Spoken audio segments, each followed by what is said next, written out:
Well, the Prime Minister is expected to release his message very, very shortly. We will bring that to you as soon as we have it. But Sir Keir Starmer, though, he's first out the traps. He's shared his speech with us. Shall we have a little look and a listen?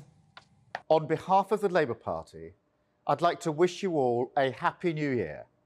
I hope you had a wonderful Christmas.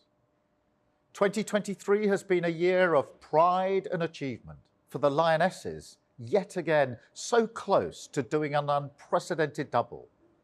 And of course, a year when our country stepped into a new era, with a new king, King Charles III, crowned in the spring. And this year, in Britain, the power to shape the future of our country will rest in your hands. In the Labour Party, we've been building to this for 4 years. We're confident we have a plan that can move our country forward, end the cost of living crisis, take back our streets, get the NHS back on its feet, cheaper energy bills for your home, more opportunities for your children.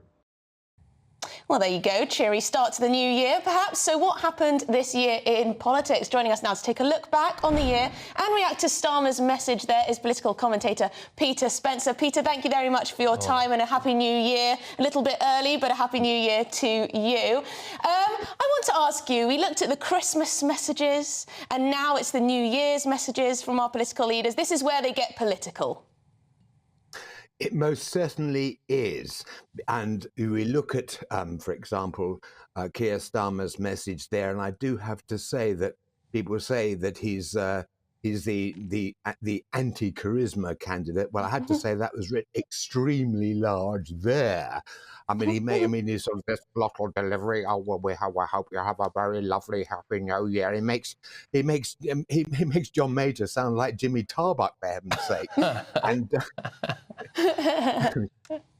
I mean, there is an argument that says that he will be Rishi Sunak's secret weapon in the time to come because of the fact that he sounds and looks so gloomy. Now, he can sort of get away with it when he's saying how rubbish the Tories are, but as and when, and I think it is likely he becomes the Prime Minister and the nation's fortunes do not transform overnight, which they obviously won't, then it will come back to bite him. I mean, if we look at Keir Starmer, Rishi Sunak, I beg your pardon, it is a fact that it is a truth universally acknowledged that a Prime Minister in possession of a good majority must surely be in want of luck.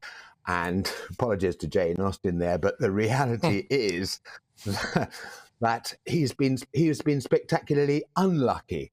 Remember, he came in with the line, well, we unite or die, to which, and this is a Christmassy sort of reference again here, that we get the response from the Conservative Party has been collectively bah humbug, Ebenezer Scrooge.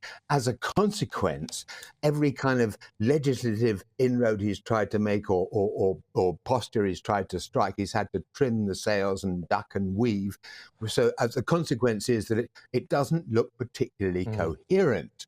And then we move on to his 5 pledges. Well, I mean, okay, he managed to sort out the mess left by Liz quite quickly, but then he had his pledges.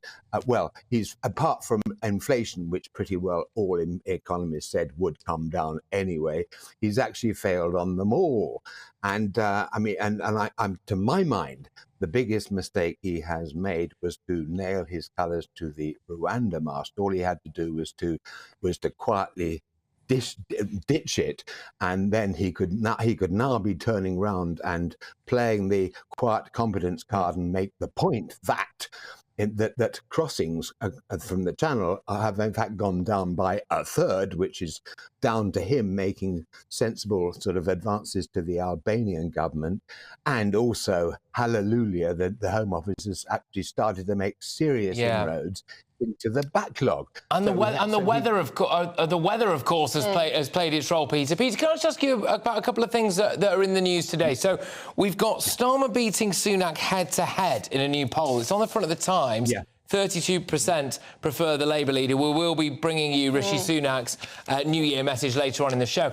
But also, as well, this idea that Keir Starmer apparently doesn't really want to take part in televised debates in the run-up to the next election. You spoke a bit about charisma there. Do you think he could ever get away with not doing TV debates before the next election? I'd be very surprised because, I mean, he might start off with that position, but he would be under enormous pressure from all sides, and I would be very surprised if he did actually get away with ducking that. Because, I mean, because people would turn around and say, well, to use Margaret Thatcher's wonderful expression, "You frit," and I think that charge would stick. Peter, thank you very, very much. Always a pleasure to see you first thing in the morning. Thank you for getting up bright-eyed and bushy-tailed for us there. Peter Spencer, political commentator, reacting initially to Keir Starmer's New Year message.